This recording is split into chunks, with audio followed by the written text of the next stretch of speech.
In 1959, the world-famous physicist Richard Feynman captivated a scientific audience when he gave an unrehearsed talk to the American Physical Society at the California Institute of Technology. It was titled, "There's Plenty of Room at the Bottom, an invitation to enter a new field of physics."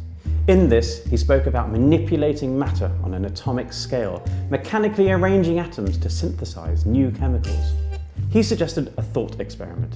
Build a machine that allows your hands to control ever-decreasingly smaller manipulator hands to make smaller tools. That would then make smaller hands to then make smaller tools, and so on, until the rules of scale change. For example, gravity is less important, but surface tensions forces increase in importance. This new field of physics was nanoscience, and this talk heralded the start of interest in nanotechnology. But 102 years before that talk, Michael Faraday was already investigating nanoparticles with his work on colloids, right here at the RI. In the 1850s, Faraday was busy studying the properties of light and matter, and he was using gold slides to do it. And he made lots, he made hundreds, and here's one of them. He examined these slides using light to see what properties were shown. To make them thin enough for his work, he dispensed with the usual method of that time, hammering them into thin sheets, and instead used a chemical process to make the gold leaf transparent. He used a process called deflagration, where he washed the films of gold with sulfuric acid, producing a faint ruby-coloured fluid. Faraday was primarily interested in making thinner gold slides, but the liquid byproduct he created were nanoparticles of gold in solution. Tiny particles evenly distributed that don't settle but stay suspended. Here at the RI we have 15 different colloidal solutions that Faraday made himself, and 170 years later only 6 of these remain optically stable. Let's have a look at what this means. So here we have a column of water, and if you've ever shone a laser through water, you'll know that as the beam travels through the liquid, you don't see any evidence of it. But if I place my hand here, you'll see that the light is actually going through it.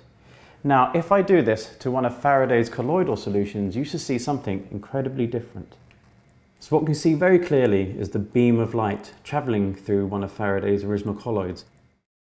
Being the ever-investigative person that Faraday was, he kept his fluid samples and experimented on them. And if we look at his notebook, we can see that he writes, "The cone was well defined in the fluid by the illuminated particles." When the light beam passes through the colloid, it's scattered by the larger insoluble particles, making them visible. And to be a colloid, the particles must be between 1 and 1,000 nanometers in diameter. Now, 1 nanometer is 1/1000th of a meter. Now, to put that into perspective, a single strand of your DNA has a diameter of only 2 nanometers. But unfortunately, if we go across to this one, you'll see that the trace of the beam is not visible in the solution. You won't be able to see the beam or the laser traveling through the liquid, even though it is, as you can see from my glove. This solution is acting a lot more like our water from earlier. And that's because over 170 years, the metals in the solution have settled into the bottom of the jar. These are the world's oldest surviving optically active colloids, and they've only left the RI once, during World War II, when they were moved to a mine in Wales alongside the National Portrait Gallery's collection. But how have they managed, unlike others, to stay active all these years? Why hasn't the gold settled out? Well, it's probably helped that they've hardly moved. Unfortunately, even though Faraday was religious about taking notes on his slides, for the runoff fluids, his notebooks are less detailed. So we don't know exactly why his nanoparticles are still so colloidal. But what are colloids or nanoparticles used for? Well, there's many applications, and especially around your home. For example, thickening agents for toothpaste, milk, and butter. Medicines are more easily absorbed in their colloidal form. And thanks to the scattering effect of light in air behaving like a colloid, that is, light bouncing off the gaseous particles in the atmosphere, the sky is blue. This effect of light scattering is known as the Faraday-Tyndall effect, or Tyndall scattering. But some colloids have been designed to do something rather out of this world, quite literally. And to see this, we're going to join Isla in the prep room.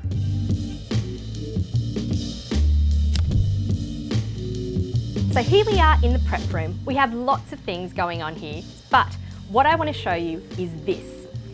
This is ferrofluid, or magnetic liquid, and it was designed by the people who brought you cameras in your phones and Ziploc bags.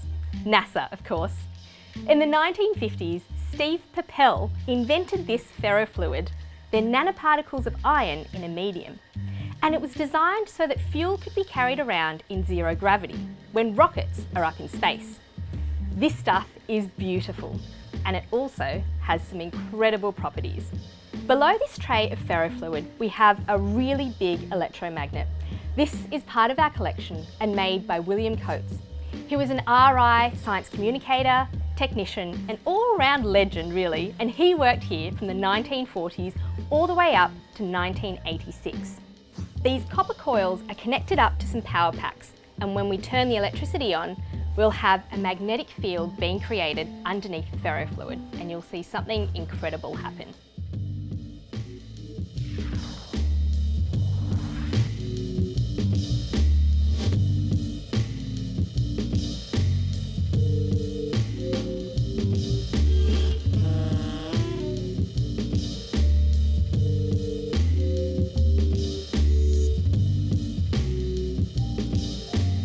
Peaks and troughs form as the magnetic field interacts with the iron particles in suspension, because ferrofluid is a colloid like the ones we saw down in Faraday's lab.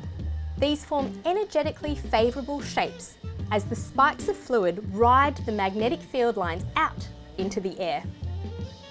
So from 170 years ago, when Faraday accidentally created his colloidal solutions, to ferrofluids being used to move fluid around in zero gravity, colloids are all around us, and their next application is being investigated right here in this building. A team in one of the labs here is working to create a cancer treatment where they superheat iron oxide nanoparticles to hone in on tumours that they want to treat. There's still so much more to understand about the fascinating properties of colloids and how we can use them.